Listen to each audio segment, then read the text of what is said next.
Hello बच्चों, आज हम पढ़ेंगे पाउलीज एक्सक्लूजन प्रिंसिपल। एक सबसे इंपॉर्टेंट चीज जो है इसमें, पाउलीज ने क्या किया था ना, एक क्वांटम नंबर जो होता है उनके बारे में कुछ चीज बताया था। पाउलीज का कहना था कि no two electrons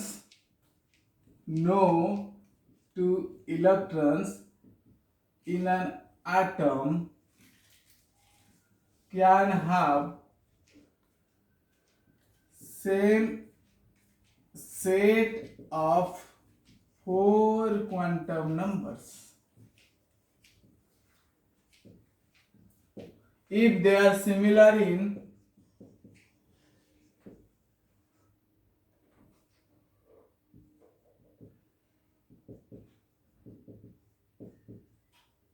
three quantum numbers,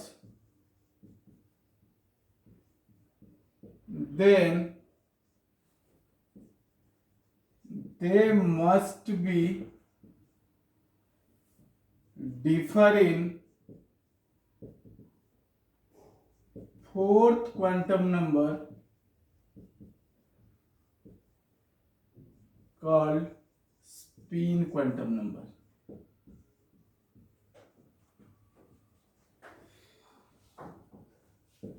समझ आया? तो इसमें बच्चे देखो, ध्यान से देखो कि कोई कहता है कि एक आटम है और आटम के अंदर किसी भी दो इलेक्ट्रॉन को हम लेते हैं, उस कंडीशन में क्या होता है ना, वो कहता है कि जो तीन क्वांटम नंबर इसकी सेम हो सकता है, बट चौथा जो फोर्थ क्वांटम नंबर कभी भी सेम नहीं होगा। बच्चे जो क्वांटम नंबर्स की हम बात करते हैं, क्वांटम नंबर्स कौन कौन से थे ना, एन एल एम एस ना, principal, azimuthal, magnetic and fourth one is spin quantum number. ये सब आपको पता है, अगर नहीं पता है तो you can go to the videos. आप इसकी वीडियो ऑलरेडी अलग अलग इसलिए मैं इंडिविजुअली बनाया हूं कि प्रिंसिपल क्वांटम नंबर के बारे में, एजिमुथल, मैग्नेटिक, स्पिन सबके अलग अलग बना हुआ है, तो आप वहां पर जाकर के देख सकते हो कि ये प्रिंसिपल क्वांटम नंबर क्या है। अगर आप पहली बार इसको देख रहे हो इस चैनल को, तो एजिमुथल क्या है, मैग्नेटिक क्या है एंड स्पिन क्या है बच्चों। अब यहां पे पाउलिस का कहने का मतलब है कि no two electrons in an atom, atom के अंदर क्या है, ऐसा कोई भी दो इलेक्ट्रॉन आप ले लो, इनकी जो चार क्वांटम नंबर की वैल्यू सिमिलर नहीं हो सकता है। वो कहता है अगर they are similar in three quantum number, they must be differ in fourth quantum number, that is called spin quantum number. बच्चे देखो, मैं एक एग्जांपल देता हूं आपको कि ये एक ऑर्बिटल है जिसका नाम है 4s। अगर मैं ले लिया 4s एक ऑर्बिटल है और इसमें दो इलेक्ट्रॉन बचे आ सकते हैं। एक ऑर्बिटल आपने ऑलरेडी पढ़ चुके हो, इच ऑर्बिटल, ये क्या है ना, ऑर्बिटल है। ऑर्बिटल के अंदर दो इलेक्ट्रॉन है, तो एक का प्लस हाफ स्पिन, एक का माइनस हाफ स्पिन, या एक क्लॉकवाइज या एंटी क्लॉकवाइज से, ये जानते हो। वो कहता है कि अगर इस 4s ऑर्बिटल की अगर हम बात करते हैं ना, इसमें जो थ्री क्वांटम, दो इलेक्ट्रॉन है, यहां से ध्यान से देखो, और दो इलेक्ट्रॉन के लिए मैं क्या करता हूं ना, दोनों का n, दोनों की l, दोनों का m और दोनों का s में निकाल के चेक करता हूं कितना होगी। बच्चों ध्यान से देखो कि n होता है प्रिंसिपल क्वांटम नंबर है, जो ये इंटीजर वैल्यू को दिखाता है 4। तो n की वैल्यू बच्चे हो जाएगा, जो प्रिंसिपल क्वांटम नंबर है वो है 4 दोनों के लिए। एक ही ऑर्बिटल है, एक एटम के अंदर एक ऑर्बिटल को मैंने लिया आपके लिए, और वो है 4s ऑर्बिटल है। इस 4s ऑर्बिटल में देखते हूं, थ्री क्वांटम नंबर को निकालने की कोशिश करता हूं। l की वैल्यू बच्चे हो जाएगा, यहां पे एक चीज आपको बताया था, आपको याद है या नहीं है ना, SPD 0 1 2 3, ये बिल्कुल भूलना नहीं है। 0 1 2 3 है NLMS।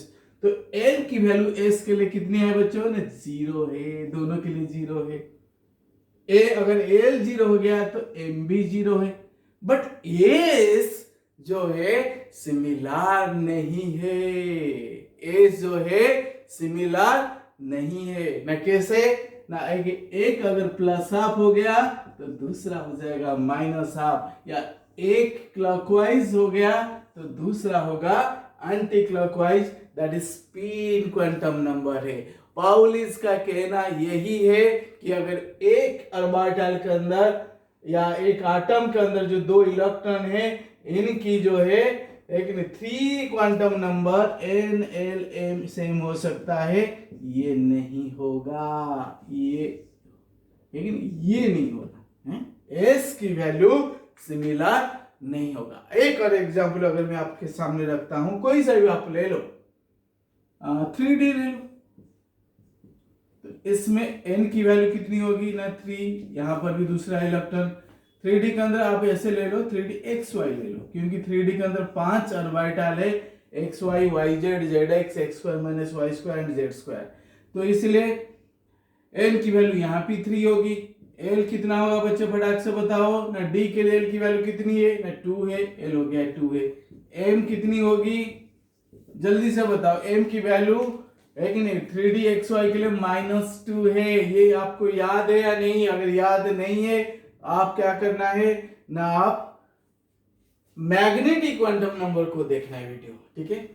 तो m की वैल्यू बच्चे यहां दोनों के लिए -2, बट s प्लस हाफ और यहां पे माइनस हाफ। देखो ये तीनों इक्वल है, लेकिन स्पिन क्वांटम नंबर डिफरेंट है। समझ पा रहे? तो इसी को बच्चे कहते हैं पाउलीज एक्सक्लूजन। एक्सक्लूड का मतलब है स्पिन क्वांटम नंबर का आप एक्सक्लूड कर दीजिए, हटा दीजिए, क्योंकि ये हमेशा अलग आएगा। स्पिन क्वांटम नंबर की वैल्यू हमेशा अलग आएगा, इसी को कहते एक्सक्लूजन। एक्सक्लूड ही कर दो भाई उसको। और सेम कौन होगा ना, NLM principal azimuthal magnetic same हो जाएगा, but spin should be always excluded. इसी को बच्चे कहते हैं पाउलीज एक्सक्लूजन प्रिंसिपल। एक और इसका दूसरा अगर डेफिनेशन में आपको बता दूं ना, और में आप कह सकते हो ना, N orbital always have 2 electrons and they have opposite spin. They have opposite spin. This is the second definition of Pauli's exclusion principle. यहाँ पे कहते हैं कि एक ऑर्बिटल जो है इसमें 2 ही इलेक्ट्रॉन आ सकता है और दोनों का स्पिन हमेशा डिफरेंट होगा। समझ पा रहे? ये वेरी वेरी इंपॉर्टेंट चीज है। पाउलीज एक्सक्लूजन प्रिंसिपल आपको दिमाग में रखना है। मैं हूं केमिस्ट्री वाला डॉक्टर प्रदीप जेना। मेरे चैनल का नाम है केमिस्ट्री पॉइंट 101 है। इसको लाइक सब्सक्राइब शेयर करना नहीं भूलना है और अपने दोस्तों तक भी पहुंचाना है जिनके पास कोई लेकिन पढ़ने का साधन नहीं या ट्यूशन ऑफर करने का कैपेबिलिटी नहीं है, या ऐसे जगह में रहते कोई टीचर भी हो सकता है आज की डेट में, वहां अच्छे टीचर अवेलेबल नहीं है। आप इन वीडियो को उन तक पहुंचा सकते हो, शेयर कर सकते हो और सब्सक्राइब लाइक भी कर सकते हो। अपनी कमेंट्स बॉक्स में जरूर लिखिए आपको कोई डाउट अगर है तो। Thank you so much, God bless you.